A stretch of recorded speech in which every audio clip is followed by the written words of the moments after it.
Provavelmente a pintura aparece quando? A pintura aparece, não nesta casa, não é? Sim. Só, mas já lá vão uns 40 e tal anos. Não é? Portanto, eu venho de Lisboa, aos 14 anos venho para a Igreja, venho viver para a Igreja, não sou de cá.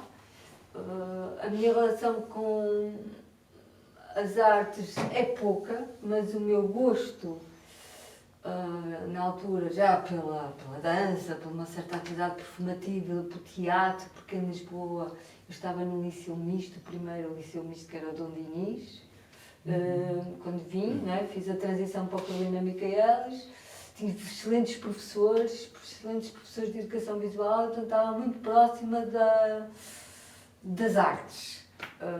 Mas neste sentido prático, de bons professores, de boas práticas, de uma certa liberdade que já se vivia em 72, Sim. 73, em Lisboa, uma certa ânsia, não é? E depois, quando cheguei cá, não foi fácil. É curioso que eu tinha ali uma proximidade ali da zona do Carolina, a zona nós chamamos a Rotunda da Boa Vista, não é? Sim. Com o seu leão e a sua águia. E também frequentei a Cooperativa Ludos, que era muito ligada às artes, onde conheci o António Carneiro, que foi meu professor, a Águia da Sena, portanto, é curioso. E as artes performativas, de facto, também ali um vício desde os 70, Porque foi uma altura super rica, não é? Aquela viragem do final dos anos 60 para os anos 70, não é? Com a chegada da música, a chegada do rock a Portugal. Exato, e as pessoas queriam fazer tudo, acho eu. E uma ânsia enorme de viver de uma forma diferente. Porque era a vida moderna, aquilo que nós víamos dos Estados Unidos e que os meus pais viam, porque os meus pais eram de Lisboa. A minha mãe andava de biquíni na praia, em Cascais, nos anos 60, não é? E toda essa ânsia fez realmente com que nós viéssemos com uma vontade de criar e de produzir. Do novo. Não é? Do novo. Em busca do novo. E o 25 de Abril, eu costumo dizer, fez. O resto de mim, metade, foi educação, foi o nascimento, foi a infância. Eu acho que o resto foi o 25 de Abril e aquela possibilidade de participar no FAO hoje, nas organizações para os jovens, participei em campanhas de alfabetização, fiz teatro de fantoches na rua, andei nas escolas. E foi um crescimento pessoal e ligado à comunidade. Quase todos passamos por isso, não é? Por essas vivências. E a experiência académica não se esgotava em si, não é? Não. Aliás, a experiência académica era menor do que toda esta experiência à volta, não é? Mas eu nem ia às aulas, não é? E depois fui para o Liceu de Espinho, naqueles cursos complementares do Liceu. Sim. Eu quase que não fui às aulas porque também não era obrigatório, não havia faltas. E, portanto, íamos fazendo teatro, tínhamos as mais belas conversas de café que nós podemos. Todos passámos pelo café, não é? Ninguém estudou em casa. Alguém leu um livro em casa da nossa geração. Quase ninguém, não é? Nós íamos para o café. Eu era vizinho das Belas Artes do Porto e conhecia aquela gente maravilhosa. Um pouco desmiolada, não é? E eram as pessoas sujas de mão, não é? Que tinham vinham com tinta, não é? Tinta ou bocados de barro, não é? Era uma gente que eu admirava não é, pela nonchalance. Lá está, os sapatos, as sapatilhas ou os ténis, como querem chamar. Sim, não eram propriamente assim afinadinhos nem sujos, embora houvesse mestres que eram ampec.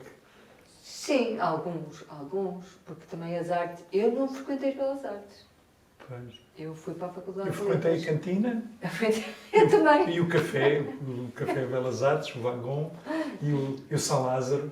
Eu também frequentei a cantina e as primeiras emendas vegetarianas. Exatamente, não é? com o José Grado. José Grado, que faleceu há muito pouco Grado. tempo.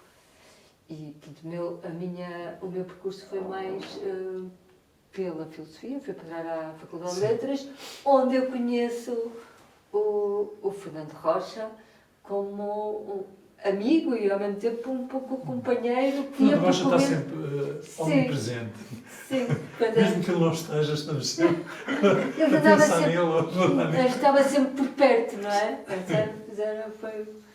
Foram tempos desafiantes Mas depois o meu percurso é mais solitário, não é um percurso muito, como é que eu ia dizer, de mundividência nesse sentido, porque depois também tenho rapidamente caso e tenho um filho e dedico-me realmente à pintura que eu gostava, participo em muitas exposições, tenho muita sorte, chamam-me, ganho prémios, mas é um trabalho solitário, em casa, no ateliê, entre as aulas de filosofia que era professora e toda aquela construção de uma personalidade do 25 de Abril fica um pouco adormecida nesses 20 anos de formação dos outros. Há várias revoluções, depois também. Depois não é nós, não é? Cada um Sim. tem a sua, Sim. depois cada um tem a sua opção. Eu penso que, por exemplo, o Rui Reininho passou por esse percurso entre os 20, se calhar, e os 40, em festa. Eu não. Eu penso que passei mais num certo ressaca. Em festa e de ressaca também. E de ressaca. Em sucessivas apelações. Mas acho que, de certa maneira, até pelo visto e concluindo quase em termos de percurso, de certeza que nos encontramos lá em cima em Vila Nova de Cerveira, que eu ouvi bastante falar, e onde poderíamos ter estado hoje, e se calhar estaremos. Sim, eu gostaria muito, porque eu tenho, para além da minha relação com Cerveira ser estética, porque eu acho que é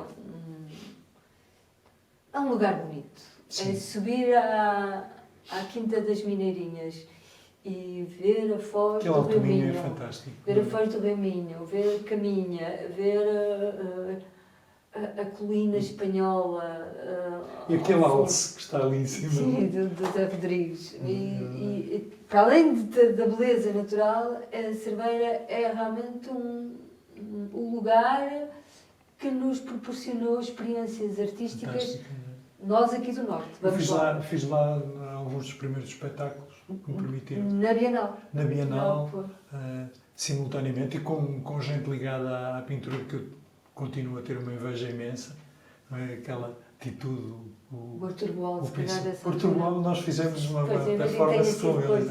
Ana Armando e Artur Boal, em simultâneo. E possivelmente o Artur Boal, possivelmente o Eurico Gonçalves, não? Sim, Eurico também. Gonçalves. Que são os mais velhos, eles são todos mais... O nosso capanga, chamemos-lhe assim, com a sua loucura, o Silvestre Pestana também, as suas performances, não é?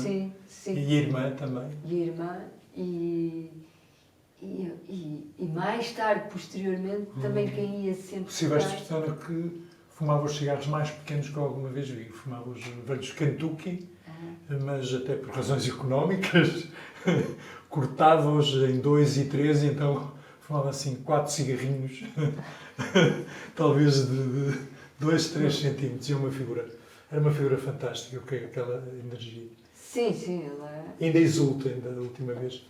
Eu gosto muito do tratamento que ele me dá quando vê do outro lado da rua, com aquele seu accent madeirense que diz Superstore! Adeus, Superstore! É mais ou menos isso. E era uma gente fantástica, de facto. Sim. Porque, de facto, tudo se interligava, não é? Gente de teatro, gente de...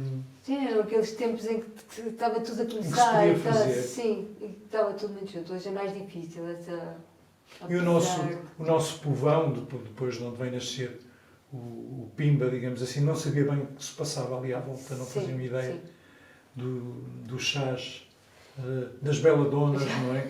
Aqueles chás misteriosos que se tomavam. Mas achavam que as pessoas estavam enlouquecidas. Sim, mas eu sou mais nova, eu não sou dessa altura da Bienal. Ninguém tinha idade. Mas eu não sou dessa altura, não. Eu chego à Bienal já... Depois dos 70. No final dos anos 80. Pois. Já no final dos anos 80. É quando eu Sim, chego à Bienal. Portanto, a minha relação com a Bienal até é dos últimos 15 anos. Mas é uma relação afetiva. Não tenho nada a ver com a organização. Eu ainda tenho aquela estátua do Jaime Isidoro, não é? E da sua casa da carruagem aqui, onde eu vi os primeiros performances, o Espiga Pinto, lançar os esferovites da Ponta Rábida, o seu chapéu dos 70. Mas vamos concentrar-nos nesta beleza que nos rodeia e saber coisas sobre ela. É bom recordar.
já vi, do que já intervi, algo muito misterioso, que é quase uma anamorfose, não é? Que se compõe depois com a proximidade. Quando olhamos o detalhe, o pormenor, Sim. vemos até um pequeníssimo figurativo, às vezes quase microscópio, não é?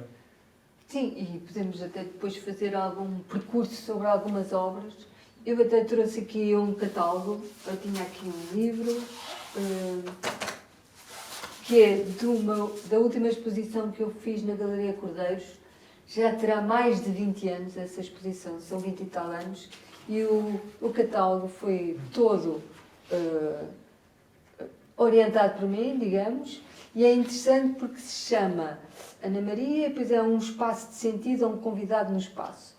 E este catálogo tinha a particularidade de não querer apresentar a obra completa, mas indo ao encontro que vocês estavam a referir, era ver a obra a partir de um ponto particular. Portanto, isto é um trabalho de 1,5 m por 1,30 m e aquilo que eu reproduzo no catálogo é um fragmento. Não estava com a preocupação tradicional da obra se apresentar toda e ser a obra. E aqui nesta tenho a obra, não é?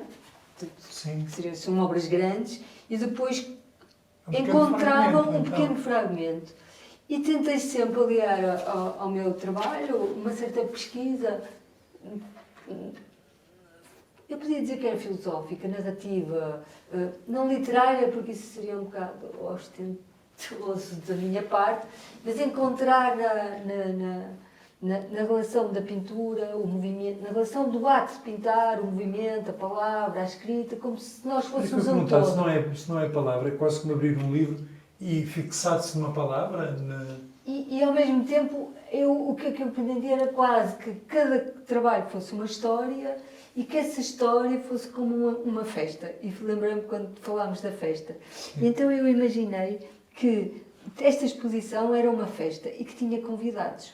E fui escrevendo pequenos textos para quadros e para convidados. Portanto, não vale a pena agora estarmos a ler. E um dia estava na rua Miguel Bombarda, no edifício Artes em Partes, não sei se era um sábado ou uma sexta-feira à tarde.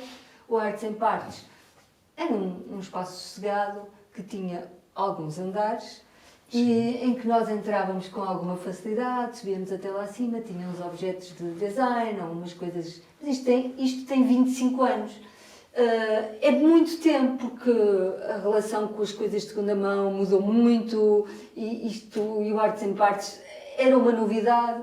E chego lá acima ao terceiro andar e estava lá mais uma pessoa que estava com um pequeno bonequinho na mão, parecia uma bailarinazinha pequenininha, e trocámos umas palavras porque havia ali uma coisa, não estava mais ninguém, portanto subi-se as escadas e essa pessoa sentou-se mais ou menos assim nesta posição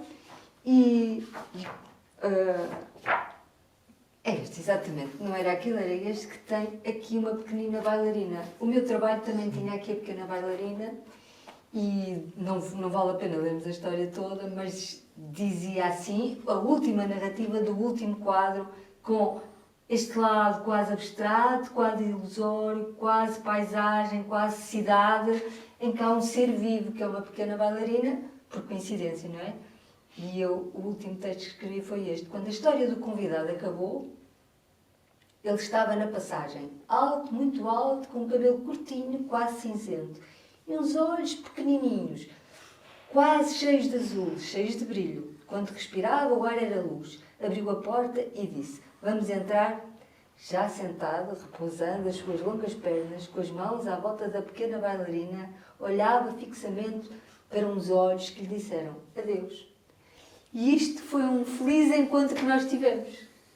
É engraçado, não é? Engraçado. Isto é muito bonito. Isto não tem nada de romântico ou coisa assim, não é nesse sentido. É no sentido que eu nunca imaginei que Rui Reininho um dia soubesse disto, que subisse a escada, tocasse a campainha e viesse aqui e eu lhe disse isto. Eu acho isto... Ou seja, Olha, obrigada. eras tu. É um círculo, não é? Mas isto, obrigada. Mas é uma daquelas histórias, estás a ver, que se acrescentasse histórias que é todo o trabalho de uma vida, não é? E quando tu me disseste, eu disse, eu não acredito, não é? Eu não acredito que o Rui Reininho veio aqui, que eu vou ter a oportunidade de dizer que um dia escrevi isto, porque entramos, foi exatamente assim, abriu o prazo, vamos entrar, pois eu estava com um bonequinho, não sei se, a vida é muito longa e isto não faz sentido nenhum, esta história, não é? Eu acho que ficou com aquela bonequinha que estava lá a comprar. Provavelmente, e se calhar seria numa loja onde eu ia bastante, de um amigo muito próximo, José Carlos Militão, um dos... Mas lá em cima, lá em cima de tudo. Lá em cima de tudo. Das escritoras mais enlouquecidas em termos de personagens do Porto, da altura. Sim. Tinha uma característica muito engraçada, que depois o meu filho visitava também a loja, e ele dizia, eu adoro as prendas do tio, quer dizer, os objetos do tio Militão, como ele chamava. E ele dizia sempre, só que tem um inconveniente, quando chegam a casa já não funciona. Tinha um bocadinho com a loja dos chineses, e às vezes eram brinquedos desses, eram bailarinas. Sim, bonequinhos, carrinhos, isso mesmo. E depois tinha assim... Chegavam a casa, não funcionava, portanto a magia ficava no local. Sim, e depois tinha assim um sofá também retro, assim, Exatamente. penso que umas cadeiras, assim, que na altura eram mesmo Era o novidade. Era o sótão lá em cima. Lá em cima. E Só depois, tinha um postiguinho. e depois realmente sentou-se assim e ficou ali a brincar com aquele... Mas era uma trabalheira subir lá em cima, digamos assim, vai à redundância, e subia lá em cima e às vezes tinha aquele aviso que é fui tomar café. E o tomar café às vezes era até o dia seguinte. Sim. Eu tenho uma teoria, tenho muitas teorias, mas eu acredito realmente que a improvisação é um modo muito interessante de escapar a um controle do poder político que se apropria de uma certa arte, que ele vai aceitando. E um público que exige a repetição. E o pois, porque é confortável. O que era mau para o sistema político são coisas como essas, que é alguma coisa a acontecer num momento inesperado. E fazer pensar um bocadinho. E fazer pensar e que não se estava a contar. Agora, quando se arruma os artistas em galerias, em palcos, em teatros, em áreas definidas, em que se define onde é, o que é permitido apresentar e por quem é que tem direito de lá estar, está-se a comprar, entre aspas, não é? Mas está-se está-se a não é reverendar, não é a palavra certa, mas está-se a aceitar que a extravagância, a criatividade, seja legitimada porque está enquadrada num conceito que é legitimado. É esta, a palavra é esta. Quando temos que cumprir a folha de sala. Isso mesmo. Quando os criadores capazes, interessantes, que sejam exigentes, consigam sempre realizar a partir da improvisação, eles vão ser sempre inesperados. E ao serem inesperados, vão aparecer nos sítios pouco prováveis. Ao aparecer nos sítios pouco prováveis, ninguém os controla, ninguém os manipula. E acabam por não ser fenómenos de massas desinteressantes, não é? Já tive imensas discussões com artistas, principalmente músicos, que eles nunca concordam com o que eu estou a dizer, porque acham que a técnica é muito importante e que não pode haver improvisação sem um academismo elevado a uma quase à perfeição. O que nos leva ao figurativo e ao abstrato, não é? Também, paralelamente. E paralelamente será um bocado isso, mas é interessante essa comparação. Que Será que o abstrato tem que passar? Sim, que a discussão sempre, só desenha, só pinta bem. Não, ele pinta muito bem porque desenhava bem. Desenhava bem, exatamente. Um estereotipo. É um estereotipo. Porque pintar é pintar e desenhar é desenhar. E a produção figurativa, vamos lá? Exatamente, e o comentário subsequente que é ele nem sequer sabe, ou ela nem sequer sabe desenhar. Isso mesmo, não é? Aventurar-se. Mas são estereótipos. O que é que eu digo? São estereótipos e preconceitos. Porque pode ser um grande cantor sem nunca ter estudado música. Pode ou não pode? Sim, pode, não pode. Especialmente os espontâneos, que são os mais ligados a ou à terra, ou ao mar, ou a qualquer circunstância que os faça cantar, não é? Eu acredito que se Como aos possa. pássaros, não é? Sim, o Corbusier não estudou arquitetura, não é? Isso faz-nos pensar. Há grandes artistas, grandes nomes de todas as áreas que não são especializados tecnicamente Exato, não passaram pelo academismo. Vá lá, pelo crivo do academismo. do é, academismo. exatamente. Eu acho que ninguém nasce criativo por excelência, ninguém nasce gênio. E aqui há tempos, quando também alguém me perguntou, eu assim, eu que aos 62 anos, que eu já fiz 62 anos, aquilo que eu quero continuar é a ter a mesma vontade e a mesma energia como se tivesse 15. E o que interessa é continuar a trabalhar, ter ganho um prémio, vender mais quadros, fazer mais... Não é isso que vai dar rigor e admiração pelo meu trabalho, de algumas pessoas que eu sei que têm. Eu gosto muito da recompensa, mas se a recompensa me permitir continuar. Sim. Não é? Continuar e prosseguir naquela vida sem ter que fazer cedências. Não é? Sim, mas o que eu digo é uma Para mim recompensa. era um luxo não ter aderido àquela obrigação das 9 às 5, não é? Sim. Mas assim é uma conquista. Depois, por outro lado, também já tive 62 anos e pensar assim, nunca trabalhei tanto, digamos, para fazer o que faço agora. Quer dizer, nunca me deu tanto trabalho. Talvez fosse mais espontâneo, não é? Se calhar agora pode ser mais cerebral, sente mais a responsabilidade, não é? Agora não se pode fazer qualquer coisa, já se Sim, há outros medos. Há outros medos, isso, porque não tínhamos medos, não é? O medo de cair é maior, não é? Isso mesmo, mas isso é muito interessante, porque é isso mesmo às vezes que eu sinto. Nós éramos mais espontâneos porque não conhecíamos os medos, nem tínhamos passado por certas coisas. À medida que ficamos mais velhos, se calhar por isso também somos mais maduros, nesse sentido que costumam dizer, não é? A obra do artista mais madura é mais... Como a fruta, Sim. demasiado madura. Mas também mas é de fruta, Sim. Um diospiro. Mas também teremos... No diospiro só gosto da cor. Ai, eu adoro. Eu gosto de diospiros com canela. Mas temos de ter cuidado, eu acho que vamos ter que ter cuidado, porque se alguns de nós acordamos com a mesma vontade de continuar e não desistir e ter aquela alegria quase juvenil de começar como se fosse a primeira vez, porque eu acho que não há criatividade se não for assim. Se é uma coisa muito forçada, muito... Esse é o meu destino. E estar aqui a visitar a Ana Maria e permitirem-me visitar pessoas que não que estão fora, digamos, do meu circuito. Não das minhas capacidades. Eu continuo a desenhar como se tivesse 6 anos. E não é bom. E aos 6 anos não desenhava bem. Desenhava pior que os outros miúdos da minha idade, de 5.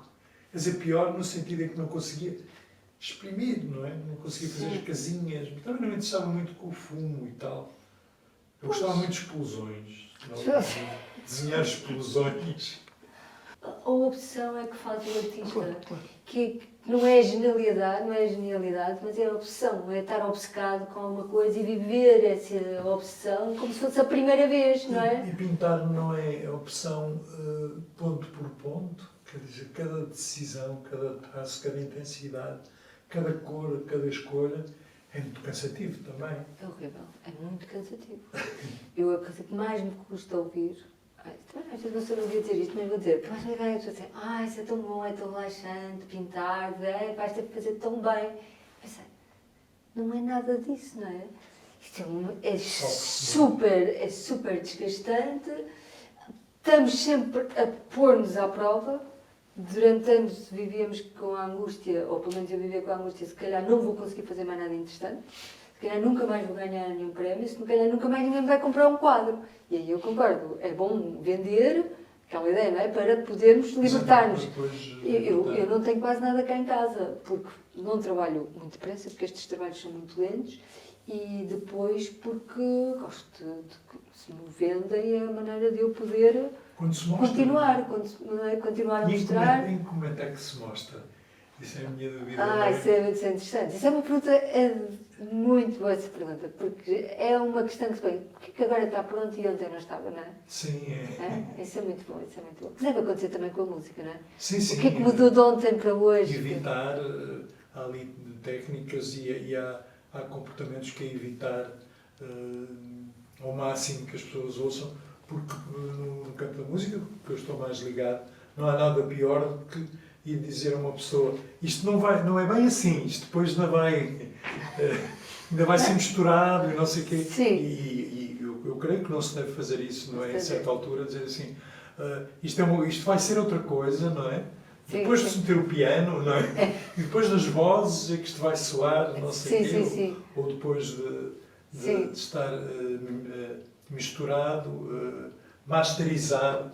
Eu não sou muito a favor desse ato de criação, fazê-lo em público, a não ser que seja, lá está, no sentido de improviso. Mas aí tem que se ter muita segurança, creio eu.